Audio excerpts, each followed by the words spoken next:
오늘 본문에는 교회 안 다니는 사람들도 들어봄직한 유명한 구절이 나옵니다. 22절에 새 포도주는 새 부대에 넣느니라.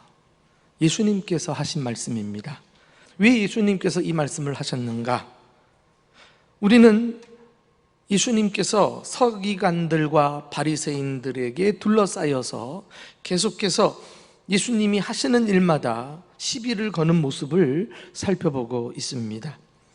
중풍병자를 고치면서 내 죄가 사해졌도다 라고 말씀하실 때는 그들은 어떻게 사람이 죄를 사할 수 있느냐? 신성모독이로다. 예수님을 모르니까 이렇게 판단을 한 것이죠. 이어서 마태의 집에서 음식을 잡수실 때도 어찌하여 세리와 죄인들과 더불어 먹고 마시느냐 하면서 비난을 합니다. 지난 주일날 받은 말씀이죠. 이어서 오늘 본문으로 넘어오면 바리새인들과 요한의 제자들은 금식을 하는데 왜 예수의 제자들은 금식할 줄 모르고 먹고 마시기만 하는가? 이렇게 따져 묻습니다. 그때 그들의 비난에 대해서 예수님께서 총괄적으로 답변하신 내용이 바로 새 포도주는 새 부대에 넣느니라, 이때 나온 말씀이에요. 자, 이 대목을 우리가 직접 말씀을 찾아서 함께 읽어보실까요? 22절 다 같이 읽어봅니다. 시작. 포도주를 낡은 가죽 부대에 넣는 자가 없나니 만일 그렇게 하면 새 포도주가 부대를 터뜨려 포도주와 부대를 버리게 되리라. 오직 새 포도주는 새 부대에 넣느니라. 새 포도주를 낡은 가죽 부대에 넣으면 부대가 터져서 포도주도 부대도 버리게 된다, 이런 말씀입니다. 너무 쉬운 말씀이죠. 그런데 우리가 본문의 말씀을 가지고 두 가지로 교훈을 함께 생각해 보고자 합니다. 첫째 교훈은 예수님은 새 포도주를 주러 오셨다는 것입니다. 지금까지 살펴본 예수님의 말씀과 행동은 말 그대로 사람들에게 충격적이었어요. 신선한 것이었습니다. 지금까지 경험하지 못했던. 예수님의 가르침은 그들의 스승하고 다른 권세 있는 교훈이었고요, 예수님이 귀신을 쫓아내시고 병자들을 고치실 때는 하나님이 행하시는 능력을 그들은 눈으로 볼 수 있었습니다. 심지어 사람들과 잘 어울리면서 항상 잔치를 하듯 기뻐하시며 행복해하시며 살아가는 모습은 당시 근엄했던 그들의 종교 지도자들하고는 분명한 차이가 있었습니다. 그러면서 예수님께서 나는 의인을 부르러 온 것이 아니라 죄인을 부르러 왔노라, 이런 참 보도 듣도 못한 이런 말씀을 하시니까 사람들은 가히 예수님에 대해서 새로운 느낌을 받았을 것입니다. 한마디로 이러한 예수님의 행적은 사람들에게 마치 새 포도주와 같은 신선한 것이었음이 틀림이 없습니다. 그렇습니다. 새 포도주는 예수님이 이 세상에 가지고 오신 새로운 삶의 방식을 나타냅니다. 지금까지는 어떤 방식을 따라 살았습니까? 율법을 따르는 삶이었다면 이제는 은혜에 의한 삶이 시작이 된 것입니다. 율법은 우리를 정죄합니다. 심판합니다. 무거운 죄의 짐으로 내리누러서 우리를 고통스럽게 만들지만 은혜는 우리를 긍휼히 여깁니다. 죄의 짐을 벗겨서 안식과 평안과 자유를 주는 것입니다. 자, 우리는 좀 더 구체적으로 이 새 포도주가 의미하는 예수님이 가지고 온 새로운 삶이 무엇인가를 함께 나누고 싶습니다. 첫째는 새 포도주는 예수 그리스도의 희생을 통한 구원을 의미합니다. 간단하게 말해서 참된 구원을 보여주는 거예요. 지금까지는 율법을 지켜야지만 구원을 받고 의롭게 될 수 있었습니다. 그래서 사람들은 열심히 선을 행합니다. 공로를 쌓습니다. 문제는 인간은 스스로 선을 행할 수 없는 무능한 죄인이라는 것 아닙니까? 그러나 예수님이 오심으로 은혜의 시대가 활짝 열렸으니 인간이 해결할 수 없는 죄의 문제를 예수님께서 십자가에서 대신 피 흘려 해결해 주시고 우리에게는 구원을 선물로 주신 줄로 믿습니다. 그래서 예수님이 제자들과 함께 성찬식을 거행하면서 포도주를 들시고 이것은 너희를 위하여 흘리는 내 피다. 그래서 포도주는 예수님의 보혈을, 우리를 위해 대신 흘려주신 보배로우신 피를 상징합니다. 그리고 이것을 행하여 나를 기념하라. 무슨 말씀이에요? 항상 예수의 피가 너희를 구원했다. 다른 구원은 없다. 다른 방법은 없다. 다른 구원자는 없다. 오직 십자가에 달리신 예수 그리스도를 통해서만이 구원받을 수 있음을 예수님께서 말씀하신 것입니다. 이것이 첫 번째 새 포도주, 주님이 가지고 오신 참된 구원을 의미하는 말씀이고요. 두 번째 새 포도주는 우리 안에서 역사하시는 성령님을 의미합니다. 예수님이 승천하신 후 약속하신 성령께서 모든 믿는 자에게 임하셨습니다. 이렇게 성령님은 우리를 거듭나게 하시고 날마다 예수님을 닮아가며 거룩하게 만드십니다. 성령님은 우리에게 진리를 깨우쳐 주시고 악에 빠지지 않도록 지켜주시는 분이십니다. 성령님은 교회를 하나 되게 하시고 복음을 전할 수 있도록 은사와 능력을 주셔서 담대하게 하시는 분이십니다.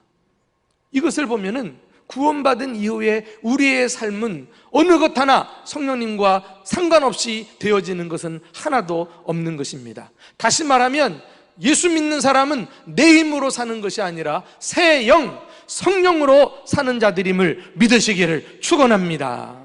구원받은 그리스도인은 이제 새 포도주에 취해서 새 포도주가 이끄는 새로운 삶, 성령 충만한 삶을 살게 되는 것입니다. 또 새 포도주는 기쁨이 넘치는 그리스도인의 삶을 의미해요. 한번 생각해 보세요. 내 힘으로 할 수 없는 것을 예수 그리스도께서 보혈을 흘려 우리를 구원해내시고, 그리고 예수 그리스도를 꼭 닮은 성령을 보내사 우리 가운데 영원히 내주케 하시고 우리를 이끌어 가신다고 할 때 어찌 그 마음속에 기쁨이 일어나지 않겠어요? 그래서 그리스도인의 삶은 한마디로 날마다 축제입니다. 잔치입니다.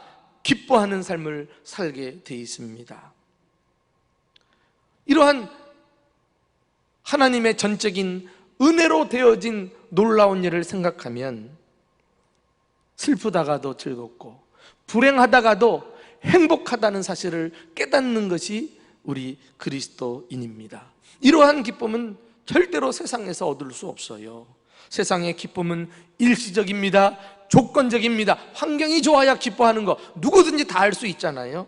그러나 우리 그리스도인이 누리는 기쁨은 조건과 환경과 상관없이 영원히 항구적으로 누리는 기쁨인 줄 믿으시기 바랍니다. 자, 두 번째 교훈은 우리는 새 포도주를 새 부대에 담아야 한다는 것입니다. 이제 그리스도인의 삶이 새 포도주와 같은 삶이라고 하면 이것을 우리는 버리는 일이 없도록 내가 잘 담아야 할 필요가 있습니다. 옛날에 중동 지방에서는 양이나 염소를 잡아서 가죽을 벗깁니다. 가죽의 사지를 꿰매고 목 부위는 구멍으로 남겨두어요. 그래서 그 입구를 통해서 술이나 물을 담는 통으로 사용을 했습니다. 그런데 특별히 이런 새 음료는, 새 술은 새 부대에 담아야 될 이유가 있어요. 새 부대는 부드럽습니다. 유연합니다. 그래서 술이 들어가서 발효가 돼가지고 팽창을 하더라도 끄떡없이 견뎌낼 수 있어요. 그런데 헛낡은 부대는 이미 늘어질 만큼 늘어져가지고 새술이 들어가서 팽창을 하면은 금방 터지고 마는 것입니다. 그러면 어떻게 돼요? 예수님 말씀하신 대로 포도주도 부대도 다 버리게 되느니라. 못 쓴다는 거죠. 자, 우리는 이제 예수님께서 왜 새 포도주는 새 부대에 담아야 한다고 말씀하셨는지 그 이유를 알 수 있을 것 같습니다. 새 부대는 새 마음과 새 삶을 의미합니다. 예수님은 율법의 시대를 종식시키고 은혜의 시대를 활짝 열어놓으셨는데 여전히 그 새 시대를 살지 못하고 과거에 머물러 있으면서 새 것을 받아들이지 못한다면 우리의 마음은 헌 가죽 부대와 같다고 할 수 있습니다. 그러므로 먼저 내 안에 있는 이 낡은 가죽 부대를 버리는 것이 순서입니다. 우리가 버려야 될 낡은 부대는 무엇일까요? 첫째로 율법주의예요. 율법주의. 한번 따라할까요? 율법주의. 율법주의는 새 시대의 원리인 은혜를 거역합니다. 거스립니다. 은혜가 무엇입니까? 율법으로 구원받는 것이 불가능하니까 하나님께서 무조건 죄인을 불쌍히 여겨주시고 사랑으로 용서해 주시고 예수를 보내사 먼저 구원의 손길을 내미셨으며 우리를 의인으로 받으시고 하나님 자녀가 되게 하신 것 아닙니까? 은혜로다, 은혜로다. 이 모든 것이 주님의 선물이요 은혜로 되어진 놀라운 사건임을 믿으시기를 축원합니다. 그런데 이 엄청난 은혜를 받고서도 자꾸 사람들이 과거의 율법주의로 회귀하려고 하는 경향이 있어요. 율법주의가 무엇입니까? 이 하나님의 계명을 가지고 하나님의 말씀을 가지고 다른 사람을 비난합니다. 판단합니다. 정죄합니다. 하나님만이 우리를 판단하시는 분이신데 자신이 하나님 자리에 올라서서 심판자 노릇을 하고 있는 거예요. 율법주의가 이렇게 교회 안에 냉랭하게 사람들의 마음을 만들어 버리고 마는 것입니다. 예수님 당시에 바리새인들과 서기관들을 보세요. 그들은 예수님의 말씀과 행적을 보면서 은혜 받으려는 생각은 하지 않고 사사건건 트집을 잡습니다. 비방하고 판단합니다. 그러는 동안에 자신들은 의인이 되는 거죠. 여러분, 바리새인이란 말이 뭐예요? 바리새인이라는 말은 구별된 자라는 뜻입니다.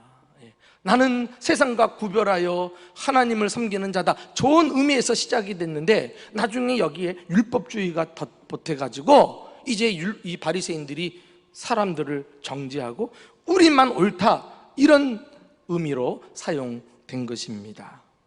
그렇게 되는 순간 기쁨은 사라져버리고 즐거움을 잃어버리고 마는 것입니다.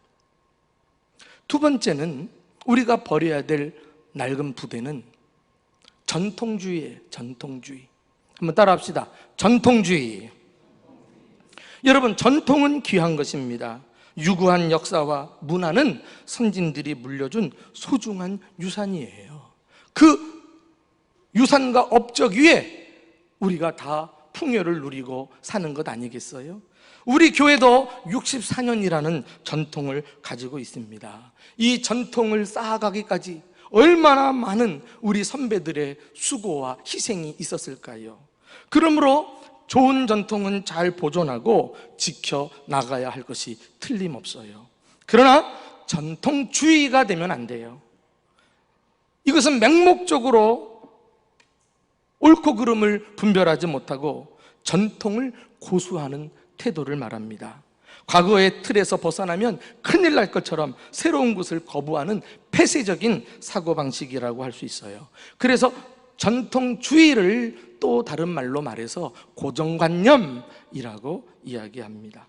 시간이 지나면서 자신이 몸담고 있던 이런 전통에 대해서 너무 익숙하니까 자기 생각과 행동도 굳어져 버린 거예요. 그리고는 다른 방법과 방식을 고수하지 못하는 것입니다. 자기 틀을 깨면 큰일 나는 줄 알아요. 자기 생각대로 안 하면 다 틀린 거예요. 이것은 진리 문제가 아닌데도 불구하고 목숨 걸고 지킵니다. 이것은 완전한 착각이라고 할 수 있어요. 얼마나 많은 교회들이 전통주의를 고수하다가 변화의 시기를 놓쳐버리고 마치 무인도에 갇혀 있는 것처럼 고립되어 있는지 몰라요. 여러분, 우리가요, 미국 그러면 그래도 세계적으로 최고의 선진국가입니다. 미국에 이민 가서 산다? 부러운 마음이 있어요. 그런데 미국에 있는 한인교회들, 이민교회들을 보면은 그 행복한 곳에 가가지고 그것도 교회당 안에서 싸우고 분쟁하고 목사를 쫓아내고 또 마음에 드는 목사를 데리고 오면 또 쫓아내고 뭐 이러면서 교회 생활하는 교회들이 태반이에요. 어떻게 이런 일이 있는가? 사실 이들이요 60년대 70년대 이민을 갔습니다. 그러면서 미국 사회에 적응하면서 그 새로운 문물과 문화를 잘 수용해야 하는데 딱 의식은 자신이 몸담고 있었던 60년대 70년대 한국 사회에 딱 멈춰버리시니까 그것 가지고 이제 이민 와가지고 심지어 교회 생활까지 하다 보니까 그 세상은 변하고 있는데 미국의 교회들도 앞서가고 있는데 한국의 이민교회들만 고루해가지고 말이죠, 이 전통주의, 그 과거에 한국의 예전에 자신이 몸담고 있던 그 교회 경험을 가지고 교회를 오히려 해롭게 만드는 일들이 많은 거예요. 여러분, 전통이라는 것은 오래 한결같은 면에서 좋지만은 어떻게 보면은 내가 하나의 경험밖에 없다는 차원에서 또 대단한 단점이 있는 거예요. 대전 중부교회 오래 몸담고 계신 분들은 대전 중부교회만 알고 내가 이곳에서 경험했던 것만 올바른 신앙생활인 줄 아는 데서부터 우리가 새로운 데 눈을 뜨지 못하는 한계가 있다는 것도 알 필요가 있습니다.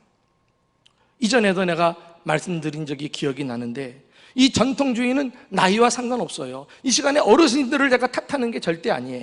제가 겪어보니까 나이가 들어도 청년 의식을 가지고 살아가는 사람이 있더라고. 그런 분들을 통해서 교회가 발전하고 변화되는 것을 봐요. 그런데 청년이라도 젊은 사람이라도 늙은 의식을 가진 사람들이 있어요. 아주 완고하고 고집스럽고 자기 틀과 주장을 내세우면서 조금도 타협 없이 한 길을 가는 사람이 있더라고요. 이런 사고방식이 바뀌지 않는 한은 이 새 포도주의 은혜를 누리기가 어려워요. 함께 기쁨을 만끽할 수가 없는 것입니다. 교회 아무리 오래 다니면 뭐합니까? 자신의 경험과 과거에 머물러 있으면 그게 전통주의인 것입니다. 이런 사람들은 변화를 불편해합니다.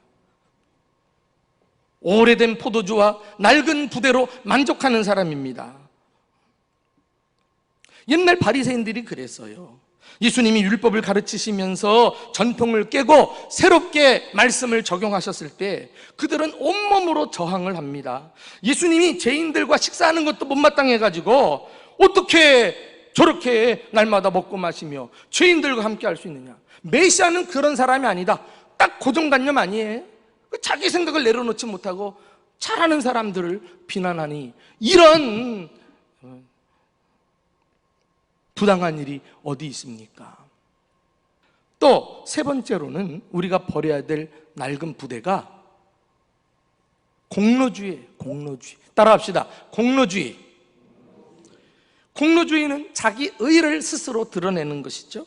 하나님의 은혜로 값없이 구원받은 자가 자기 공로를 앞세워서 마치 자신은 의로운 자인 것처럼 처신하는 것은 은혜의 새 시대에는 어울리지 않는 삶의 방식입니다.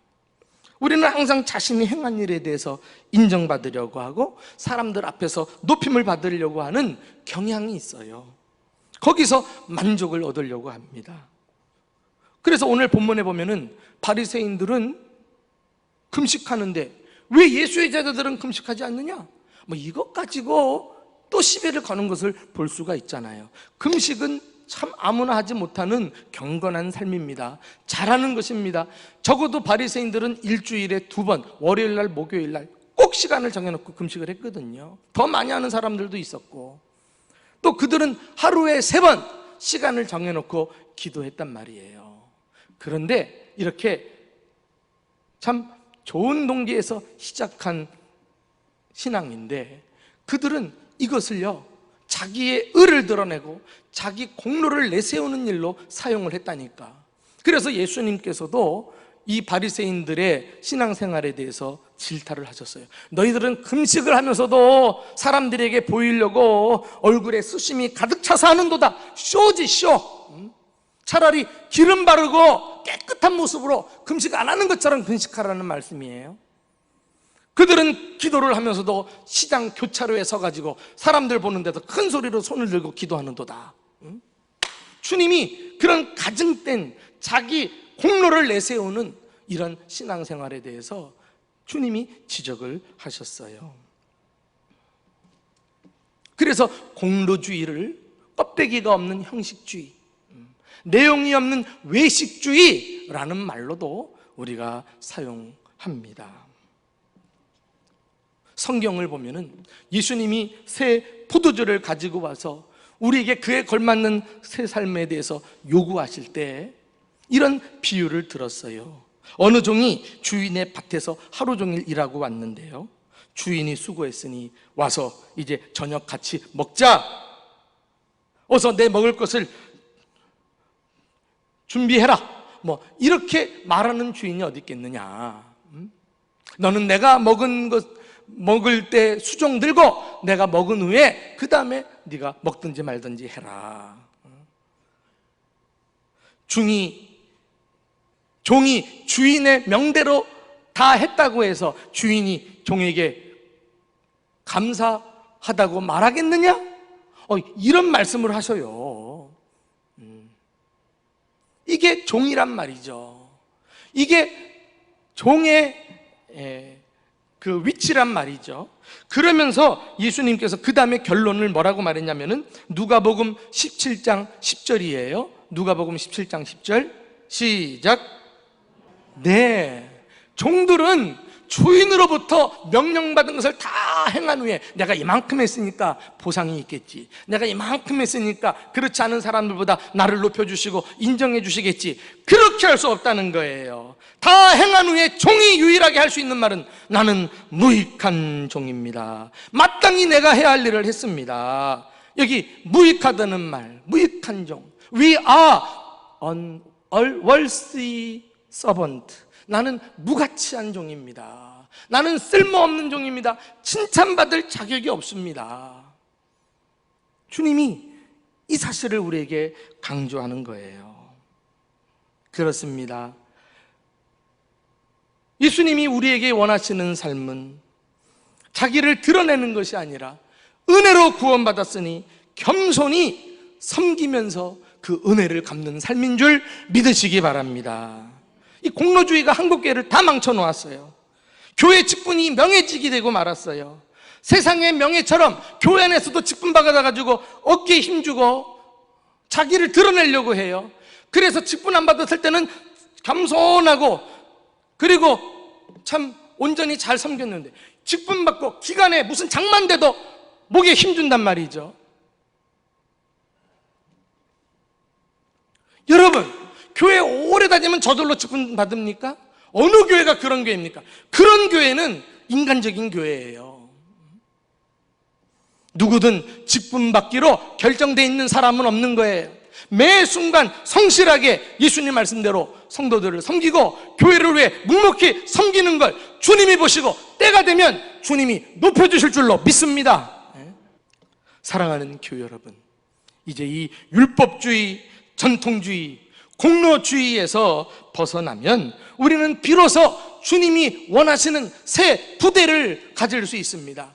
새로운 마음과 새로운 삶의 방식을 가지고 새 포도주를 가득 담아서 참 구원의 기쁨을 누리고 성령 충만한 능력을 소유하고 그리고 주님과 함께 잔치를 즐기듯 행복한 신앙생활을 할 수 있게 되는 것입니다. 새 포도주를 새 부대에, 이 은혜가 저와 여러분과 우리 교회 안에 날마다 넘치시기를 예수님의 이름으로 축원합니다.